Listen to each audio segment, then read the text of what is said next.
Hey guys, Ashley here at RNS Entertainment to give you the complete history of House Clegane from the A Song of Ice and Fire saga. As with the rest of the videos in the Complete History series, this video will focus entirely on the A Song of Ice and Fire saga book portrayal of the characters, and not the show's take on the characters. But it is worth noting the show up until season 4 handled both the Hound and the Mountain really well. To understand House Clegane, we'll spotlight on the history of the Mountain who rides, aka Gregor Clegane, and the Hound, Sandor Clegane. We'll also delve into the origins of House Clegane's history of leal service to the Lannisters. House Clegane is a young house of landed knights who came to power when the first knight of the family and grandfather of Sandor and Gregor saved Titus Lannister from a lioness attack. Titus Lannister, also known as the Laughing Lion and the father of Tywin, was known in history as a weak man who often found himself the butt of jokes and was very much the opposite of his son.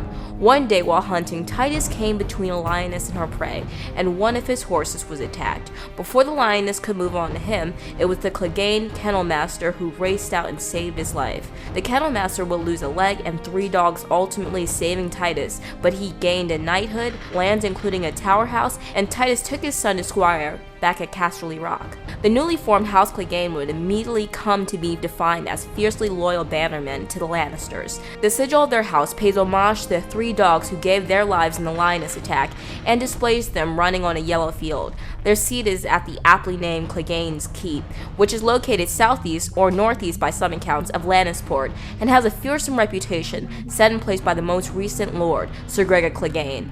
I'll go into the gruesome details on that later in the video. First, we'll focus on the origins of Gregor Clegane, aka the Mountain who rides, or simply the Mountain. Even as a child, Gregor Clegane showed a penchant for violence and cruelty, most notably disfiguring his younger brother Sandor's face by savagely holding him under a brazier as punishment for playing with a wooden toy that he discarded. This was made all the worse when their father covered up for Gregor's actions by telling others the burns were caused after bedding caught on fire. Gregor's violence would escalate even more over the years, with the mysterious deaths of his sister and father, who was killed in a hunting accident, which would ultimately result in Gregor obtaining lordship of Clegane's Keep. Gregor is a solitary man, choosing to reside at his keep, much to the chagrin of the 2 wives he's rumored to have killed, along with the many servants who've gone missing during his stays. It was around that time where Prince Rhaegar Targaryen would knight young Gregor, thus resulting in him being an instrument of destruction and terror by Tywin Lannister. When he was 17, Gregor would commit one of his most gruesome and sinister deeds during the sack of King's Landing, where he was one of the first of the Lannister soldiers to enter the city. He, along with Amory Lorch, would scale Maegor's holdfast and brutally murder Princess Elia of Dorne, wife of Rhaegar Targaryen, and their 2 small children, Aegon and Rhaenys. It was first Amory Lorch who entered the bedchamber of Rhaegar and Elia and found 3-year-old Rhaenys hiding under the bed and stabbed her to death dozens of times. Further still, it was Gregor who then entered the nursery where Prince Aegon slept in his crib and bashed the infant's skull into the wall as Elia watched in horror. Gregor then proceeded to rape and murder Elia with the blood and brains of Aegon still on his hands. This precedent for extreme violence and sheer carnage would go on to mark the Mountain as arguably the most feared man in Westeros, and for good cause. The majority of the Mountain's deeds are told or seen through third-party account, with many of his victims recounting his acts in vivid detail during the War of the 5 Kings and his pillaging of the Riverlands. Speaking of the Mountain's reign of terror in the Riverlands, it was Gregor's early raiding of the kingdom at the command of Tywin Lannister in order to lure Ned Stark into a trap to answer for Catelyn's kidnapping of Tyrion, which then led the injured Ned to dispatch Beric Dondarrion and a group of soldiers to bring Gregor to the king's justice.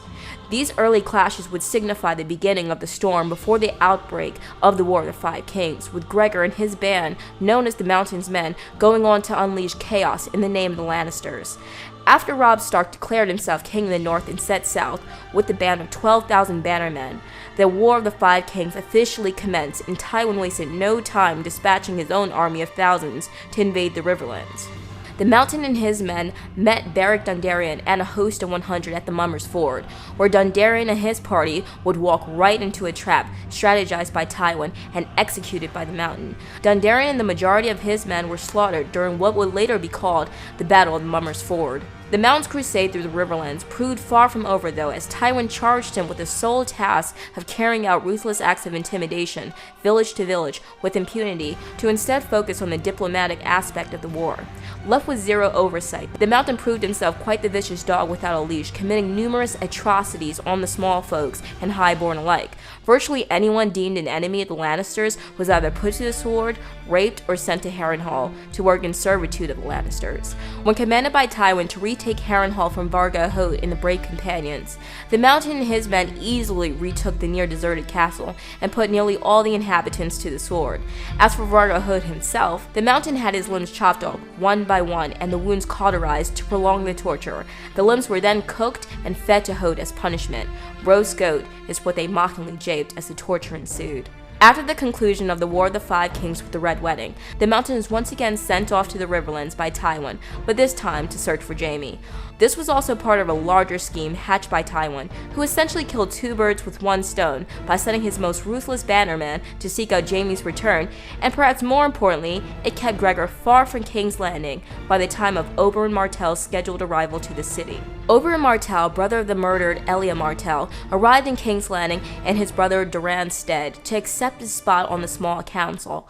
Oberyn also came to receive vengeance for the murder of his sister and her children at the hands of the Lannisters' men. Oberyn had brokered an agreement with the then Hand of the King, Tyrion Lannister, to have those responsible for the murders brought to justice. Tywin took it upon himself to halt the agreement by spinning the details of Elia and her children's gruesome murders by pegging all the blame on the recently deceased Amory Lorch. Oberyn knows well enough to not fall for Tywin's fabrication, and remains determined as ever to have as much longed-for revenge against the Mountain, the man who raped and killed his sister, and murdered her children. Tywin's careful due diligence in planning to avoid Lannister versus Martell conflict becomes unraveled when Cersei names Gregor as her champion in Tyrion's trial by combat for the murder of Joffrey. With Gregor back in King's Landing as the Lannisters' champion, Oberyn leaps at the opportunity to avenge Elia's death. After Tyrion confirms Gregor's involvement in Elia's murder and his part in dashing the head of young Aegon against the wall, Oberyn agrees to be Tyrion's champion. The Mountain and the Red Viper of Dorne face each other in trial by combat, with both men relying on their opposing strengths to take the other down. The Mountain was clad in his traditional thick plate armor and his enormous 6-foot longsword and huge oaken shield. Oberyn relied on his speed and poison-laced spear to take down the Mountain, despite the large size disparity. Oberyn targeted the chinks in the Mountain's armor, poking his poisoned spear in his joints, which immediately slowed him down and led to Oberyn's continuous assault the majority of the combat.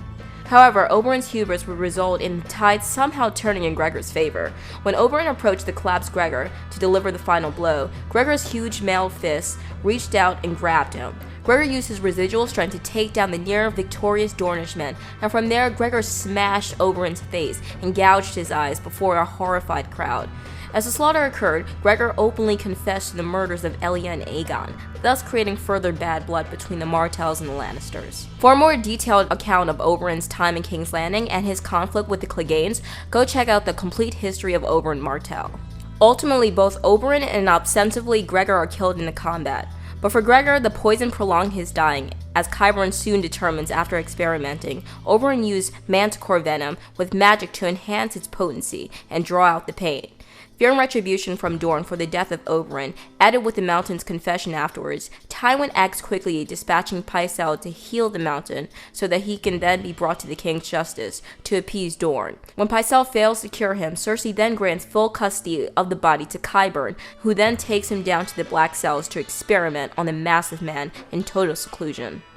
Once word reaches of the Mountain's supposed death, a large skull befitting of someone the Mountain's size is sent to Dorne as recompense for Oberyn, Elia, and her children's murders. As for the current fate of the Mountain, we see the arrival of Sir Robert Strong, who's essentially a Frankenstein revival of Gregor Clegane post Qyburn's experiments. Qyburn sets out to work on a silent 8-foot monstrosity who could likely be headless, tasked with the sole responsibility of carrying out swift vengeance for Cersei against the Faith Militant. Sir Robert Strong is said to have taken a holy vow of silence and occupies a spot on the King's Guard, with many simply too scared to dare ask further as to his true identity. So now I want to turn focus on Sandor Clegane, the more beloved of the Clegane brothers and also a sworn man of the Lannisters. Sandor Clegane, aka the Hound, had a troubling childhood marred by the brutality inflicted upon him by his brother Gregor. As mentioned earlier, Gregor would viciously punish Sandor for playing with one of his discarded toys by holding his face directly over the open fireplace. As a result, Sandor's appearance is half-warped, with the left side of his face a singed and scarred ruin, with blackened flesh glistening with wet, red, crackled skin. This early tragedy helped to shape Sandor as an indignant man who bore no love for his brother and learned early about the unpleasant truths of the world. After Gregor inherited Clegane's keep following the mysterious death of his father, Sandor left the next day to join the Lannisters and live a life away from the dark cloud of Gregor. Disgusted by the fact Rhaegar knighted his brother, Sandor vowed to forego any dreams of knighthood because of the blatant hypocrisy associated with it. When A Game of Thrones begins, Sandor is well situated in his position as Prince Joffrey's personal servant, or his dog, as he's commonly referred as. During the journey back to King's Landing from Winterfell with the Starks, the Hound becomes Arya's personal enemy after he kills Micah, the butcher's boy, after Joffrey says he attacked him. This seemingly small event will come back to haunt him, as we'll discuss later. It isn't until the first night of the Hand's tourney that we get more insight into the motive behind the Hound's grim deeds, and more importantly, the reason for his scars. After getting drunk at the tourney, the Hound escorts Sansa Stark back to the Red Keep. After she rejects his drunken advances and turns frightened from his scarred face, he breaks down his heartbreaking story, and why even though he's a self-professed killer, he's nothing like his brother the Mountain, the man who showed him evil, up close and personal, like no one else. The Hound's a complex character who is capable of great acts of violence when called upon, but isn't a butcher or a sociopath like his brother, killing just for the sake of it. The Hound clashed with Gregor later during the tourney, after Gregor tried to murder Loras Tyrell for riding a mare in heat to defeat him. The Hound's sense of morality beneath layers of darkness is a theme widely explored with the character, who as Joffrey's dog is tasked with carrying out ruthless acts, but shows glimpses of humanity and how he cares for Sansa numerous times while she's betrothed to Joffrey. The Hound's inner conflict to break free from the clutches of the Lannisters comes to a head during the night of the Battle of the Blackwater, with his newly elevated status as a knight of the King's Guard, despite having refused taking a knighthood. The sum of Sandor's fears literally surround him as Blackwater Bay ignites in a literal sea of green flames, from the kegs of wildfire rigged to explode upon impact on empty boats set to collide with Stannis' fleet. Despite much of Stannis' fleet getting instantly obliterated, he decides to march forward to take the city, with their fate becoming ever more grim with each smash of the enemy's battering rams, and haunted by the fiery sights of burning men all around him, the Hound loses his courage and turns craven before the remaining army pledged to Joffrey. Afterwards, he drunkenly makes his way to Sansa's bedchamber and asks if she wants to escape with him, which she refuses. We next pick up with the Hound in the grips of the Brotherhood without banners, who arrest him and put him on trial for deeds carried out for the Lannisters, to which he denies them all. Arya, who the Brotherhood have taken in, comes forward to plead for her fallen friend Micah, the butcher's boy, who the Hound recently murdered after Joffrey lied about being attacked by him. When the Brotherhood are unable to pin any one crime on Sandor, personally due to lack of evidence, the leader, Beric Dondarrion, who has already been killed by the Mountain and been brought back, demands that Sandor face him in a trial by combat before the Lord of Light.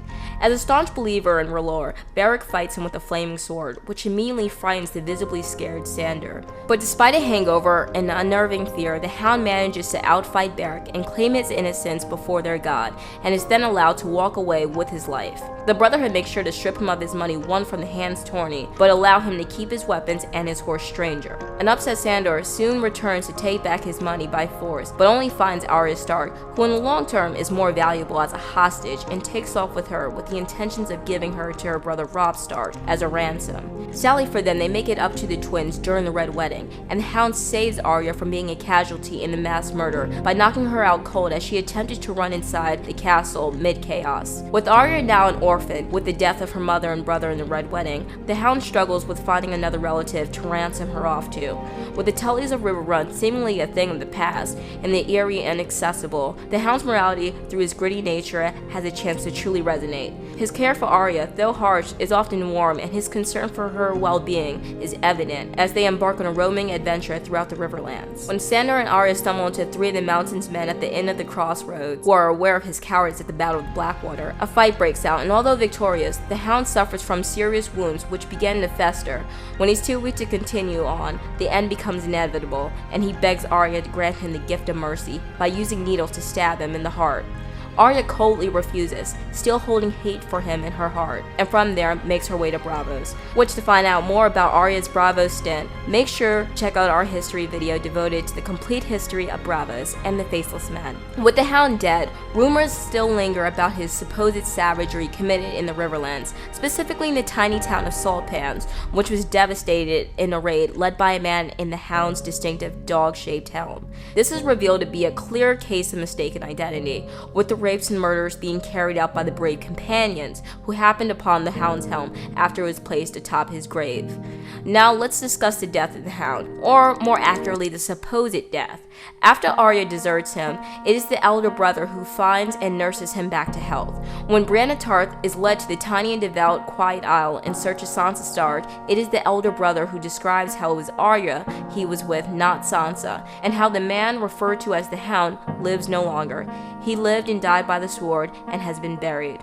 From there, it's clear that the death the elder brother is referring to is a spiritual one, not a physical one. The death of a man formerly known as the Hound, a man who lived a life of hate and woe.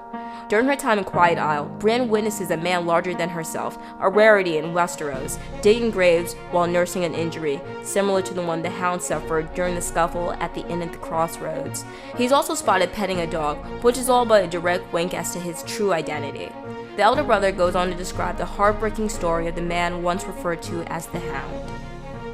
I know a little of this man, Sandor Clegane. He was Prince Joffrey's sworn shield for many a year, and even here we would hear tell of his deeds, both good and ill. If even half of what we heard was true, this was a bitter, tormented soul, a sinner who mocked both gods and men. He served but found no pride in service. He fought but took no joy in victory. He drank to drown his pain in a sea of wine. He did not love, nor was he loved himself. It was hate that drove him. Though he committed many sins, he never sought forgiveness. Where other men dream of love or wealth or glory, this man Sandor Clegane dreamed of slaying his own brother, a sin so terrible it makes me shudder just to speak of it. Yet that was the bread that nourished him, the fuel that kept his fires burning. Ignoble as it was, the hope of seeing his brother's blood upon his blade was all this sad, angry creature lived for, and even that was taken away when Prince Oberyn of Dorne stabbed Sir Gregor with a poisoned spear. With the questionable deaths of both Clegane brothers, it's widely assumed that their paths are destined to faithfully cross, and Cersei's assumed trial by combat in King's Landing, with the newly revived Mountain now going by the alias of Sir Robert Strong, fighting in her name, and Sandor fighting as the Fave's champion. We will ultimately see what's next for the Clegane brothers in Winds of Winter, but all signs point to a brewing clash between brothers. So that wraps up the complete history of House Clegane, a recent and small house that manages to stay relevant throughout most of the books. If you liked the video or if you learned anything new, make sure to give us a thumbs up, subscribe, and also check out our other complete history videos, including the complete history of the Night's King and the White Walkers, the complete history of Braavos and the Faceless Man, the complete history of Meereen, and more. Also, check out our Game of Thrones / A Song of Ice and Fire podcast, The Long Night podcast. Follow RNS on Twitter at Roman_RNS, and follow my Twitter, Geeks and Cleats, and leave us a comment letting us know what complete history videos you want to see next.